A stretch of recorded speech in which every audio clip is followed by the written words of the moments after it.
بسم اللہ الرحمن الرحیم۔ السلام علیکم ویورز، اردو سٹوری پلس میں خوش آمدید۔ آج میں آپ کے لیے ایک اور سچی کہانی لے کر حاضر ہوئی ہوں۔ امید ہے کہ کہانی آپ کو ضرور پسند آئے گی۔ کہانی پسند آنے کی صورت میں اس ویڈیو کو لائک کیجیے اور اس طرح کی مزید کہانیاں سننے کے لیے ہمارے چینل اردو سٹوری پلس کو سبسکرائب کیجیے۔ اس روز ابو اور بھائی جان ہسپتال گئے تھے۔ ان کے ہمراہ میرے چچا بھی تھے جو ہمارے پڑوس میں ہی رہتے تھے۔ یہ ایک ایسا دن تھا جس نے ہم سبھی کی زندگی بدل کر رکھ دی۔ ہسپتال میں ہونے والے دھماکے نے میرے والد اور بھائی کی جان لے لی۔ ہم پر تو جیسے قیامت ٹوٹ پڑی تھی۔ ابو ہمارے گھر میں واحد کمانے والے تھے، جبکہ بھائی اویس نے انہی دنوں MBA مکمل کیا تھا۔ وہ ملازمت کے لیے تگ و دو کر رہے تھے تاکہ ابو کا سہارا بنے اور معاشی حالات کو کاندھا دے سکیں۔ ان دنوں میں FA اور میری بہن شازیہ میٹرک میں تھی جب یہ سانحہ گزرا۔ کچھ دن گھر پر سوگ کی فضا طاری رہی۔ بالآخر شازیہ سب سے پہلے ملازمت کی تلاش میں گھر سے نکلی، کیونکہ میں اپنی گریجویشن ہر صورت میں مکمل کرنا چاہتی تھی۔ ملازمت ملنا جویشی لانے سے کم نہیں تھا۔ ہر جگہ کسی کورس میں ڈپلومہ یا کسی ہنر میں ٹریننگ یافتہ لوگوں کی ضرورت تھی۔ محض میٹرک پاس کو نوکری کیا ملتی؟ والدہ 5ویں پاس تھیں، میری 4 بہنیں چھوٹی تھیں، بھلا وہ انہیں چھوڑ کر کہاں محنت مزدوری کرنے جاتی؟ مجبوراً مجھے ہی کالج کو خیرآباد کہنا پڑا، کیونکہ فاقوں کی نوبت آ گئی تھی۔ چچا ہمارے حالات جانتے تھے۔ وہ خود اس روز موت کو چھو کر واپس آئے تھے جہاں دھماکہ ہوا تھا۔ جسے اللہ رکھے اسے کون چکھے۔ وہ زندہ بچ گئے تھے، شاید کہ انہیں ہم کو ہمارے والد اور بھائی کی شہادت کی خبر پہنچانی تھی۔ وہ ان کے شناختی کارڈ اس واقعے کی گواہی تھے۔ چچا نے موت کی ہولناکی کا منظر اپنی آنکھوں سے دیکھا تھا۔ محلے میں ایک وہی تھے جن کے دل میں ہمارے لیے حقیقی درد تھا، تبھی حسب استطاعت مالی مدد کر رہے تھے، لیکن ان پیسوں سے ایک وقت کی روٹی مشکل سے میسر آتی۔ گھر کے دیگر اخراجات پورے نہیں ہو سکتے تھے۔ جب حالات کبھی نہ سنبھلے تو ہم دونوں بہنوں کو کہیں ملازمت نہ ملی۔ چچا نے امی کو نکاح ثانی کا مشورہ دے دیا۔ بولے، بہن کسی خوشحال شخص سے عقد ثانی کر لو تاکہ تم اور تمہاری بچیاں عزت کی زندگی بسر کر سکیں۔ میرے ایک واقف کار کا بھانجا ہے، بیوی کو کسی وجہ سے طلاق دے دی تھی، اولاد کوئی ہے نہیں۔ میں نے ایک روز اپنے واقف کار سے تمہاری بچی کی ملازمت کے لیے کہا تو یہ شخص قریب ہی موجود تھا۔ اس کا نام گل احمد ہے۔ گل احمد کہنے لگا کہ بیوہ سے نکاح ثواب کا کام ہے، جبکہ اس کی یتیم اور معصوم بچیاں بھی ہیں، تو ان معصوم بچیوں کے سروں پر ہاتھ رکھنا، ان کی کفالت کرنا اور ان کی شادیاں کرانا اللہ کی خوشنودی کا سبب ہے۔ گل احمد کے بہت اصرار کرنے پر چچا اسے ہمارے گھر لے آئے، والدہ سے ملوایا اور اس آدمی نے میری ماں کو یقین دلایا کہ وہ ایک ہمدرد اور مخلص انسان ہے، کسی بیوہ سے شادی اللہ کو راضی کرنے کی خاطر کرنا چاہتا ہے۔ عورت کی عمر خوبصورتی بدصورتی سے غرض نہیں ہے، بس یتیم بچیوں کی دعا ہی کافی ہے۔ گل احمد نے کچھ اس طرح ہمدردی جتلائی کہ حالات سے ٹوٹی ہوئی ماں نے اس کے ساتھ عقد ثانی کا عندیہ دے دیا، یہ سوچ کر کہ اس قربانی سے اس کی بچیاں عزت کی زندگی جی لیں، اچھے گھروں میں بیاہی جائیں گی۔ سب سے بڑی بات یہ تھی کہ گل احمد ہمارے سارے گھر کی ذمہ داری اٹھانے کو تیار تھا۔ 2 تو نہ سمجھ تھیں، مگر ہم 2 بڑی بیٹیاں والدہ کے اس فیصلے پر خوش نہیں تھیں۔ مصلحتاً خاموش ہونا پڑا کہ حالات کی سنگینی کو ہم زیادہ جھیل رہی تھیں۔ باشعور ہونے کی وجہ سے غربت کے دکھوں کا زیادہ اثر ہمارے ذہنوں پر ہوا تھا۔ ہم نے ماں کو بھوک اور غربت کے عذاب میں دیکھا تھا۔ ہمارے پیارے بابا جان جو ہم بیٹیوں کی عزت کے محافظ تھے، انہیں کیا خبر تھی کہ بعد میں 2 وقت کی روٹی کے لیے ان کی بیوہ کو کسی اور سے نکاح کرنا پڑے گا، اور وہ شخص بالکل بھی ان کی بیٹیوں کی عزتوں کا محافظ نہیں ہوگا۔ والدہ سے نکاح کے بعد گل احمد انہیں اپنے گھر لے آیا۔ ہم 1 ہفتہ چچا کے گھر رہے۔ پھر والدہ سوتیلے والد کے ہمراہ آ کر ہمیں بھی ساتھ لے گئیں۔ یوں ہمارے حقیقی والد کے 3 مرلہ مکان کو تالا لگ گیا کہ گل احمد کا مکان کشادہ، عمدہ اور بہت شاندار تھا۔ وہ ہم سے بے حد محبت اور شفقت سے پیش آتا۔ کھانے پینے کو سب نعمتیں اس نے ہمارے آگے ڈھیر کر دیں کہ جیسے ہر روز گھر میں دعوت ہوتی۔ اس کے پاس کچن میں کھانا بنانے کے لیے 2 خانسامہ تھے، ڈرائیور، مالی، چوکیدار اور ملازمہ عورت، سبھی ہماری خدمت پر مامور تھے۔ گھر میں 2 گاڑیاں تھیں اور دونوں ہمارے لیے ہر وقت حاضر رہتی۔ غربت کے بعد یہ زندگی ایک خواب جیسی تھی۔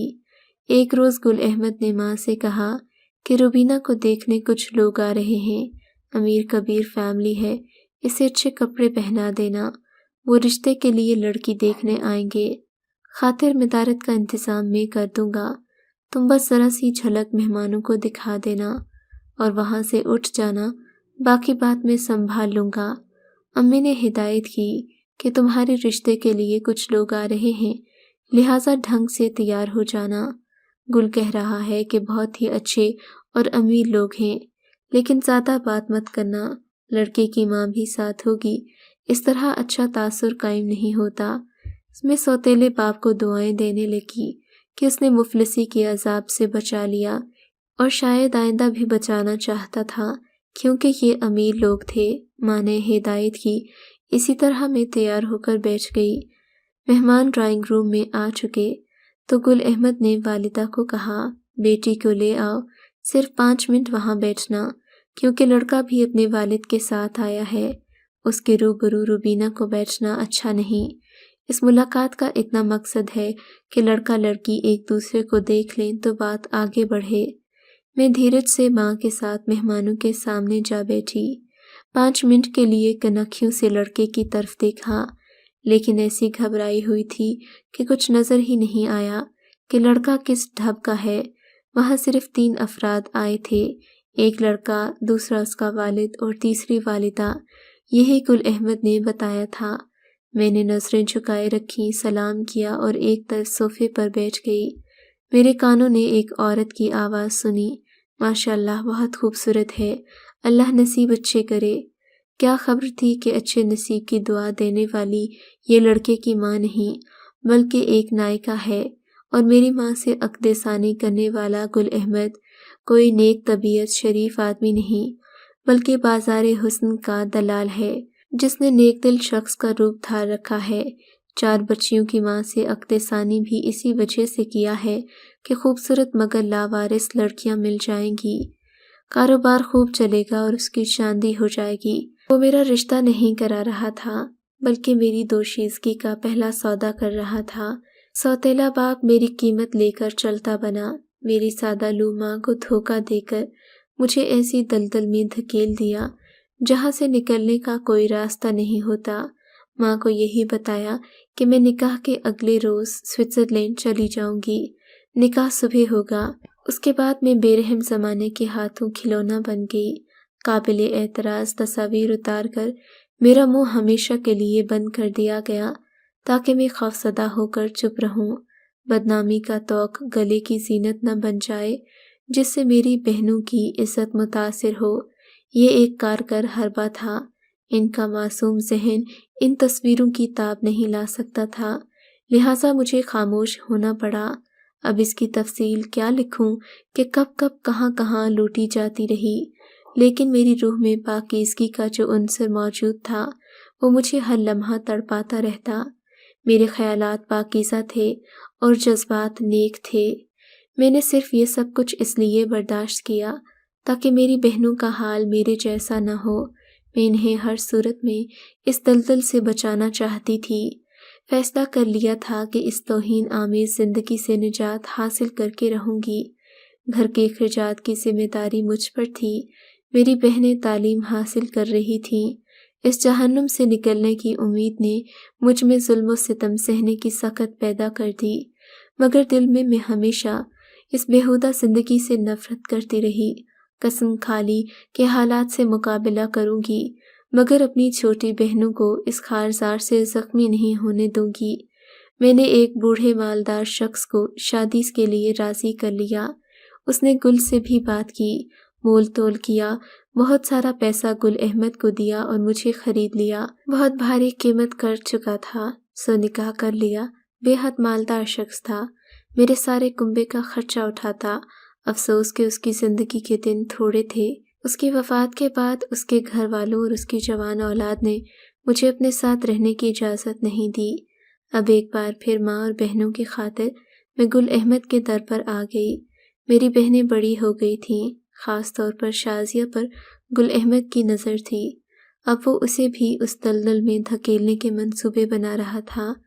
تب میں نادان تھی اور خوفزدہ ہو گئی، اس کی دھمکیوں سے ڈر گئی، لیکن اب دلیر ہو گئی تھی، ٹھان لی تھی کہ گل احمد سے خود نمٹوں گی۔ اب تو ان ممنوع تصاویر کا بھی خوف نہیں رہا تھا کہ جن کے عیاں ہونے سے ڈرتی تھی اور جو مجھے خوفزدہ کرنے کے لیے اتاری گئی تھیں۔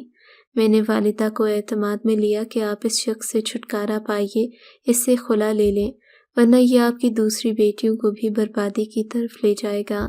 میرے پاس ایک گھر تھا جو میرے مرحوم شوہر نے میرے نام کر دیا تھا، ہم لوگ وہاں رہ لیں گے اور میں حالات کا مقابلہ کروں گی۔ خدا کی کرنی گل احمد کو انہی دنوں کسی نے مار دیا۔ اس کی کچھ لوگوں سے دشمنی چل رہی تھی۔ اس سے پہلے کہ اماں خلا لیتی یا وہ میری بہنوں کے دام لگاتا، ہسپتال میں دم توڑ گیا۔ اس کے ظلم سے ہماری جان قدرت کی طرف سے ہی چھوٹ گئی۔ میں اپنے کنبے کے ساتھ اپنے مرحوم شوہر کی دی ہوئی کوٹھی میں آ گئی اور گل احمد کا گھر چھوڑ دیا۔ اس کوٹھی سے میری عزت وابستہ تھی، لہٰذا میرے شوہر کے ملنے جلنے والے مجھ سے رابطے میں آ گئے۔ انہی کے توسط سے بہنوں کی شادیاں اچھے گھروں میں ہو گئیں، میں اور والدہ اکیلے رہ گئے۔ میں نے کبھی شادی نہ کرنے کی قسم کھائی کیونکہ اب مجھے مردوں سے نفرت ہو چکی تھی۔ اگر آپ کو یہ کہانی اچھی لگی ہے تو ہماری ویڈیو کو لائک کیجیے اور اس طرح کی مزید کہانیاں سننے کے لیے ہمارے چینل کو ضرور سبسکرائب کریں۔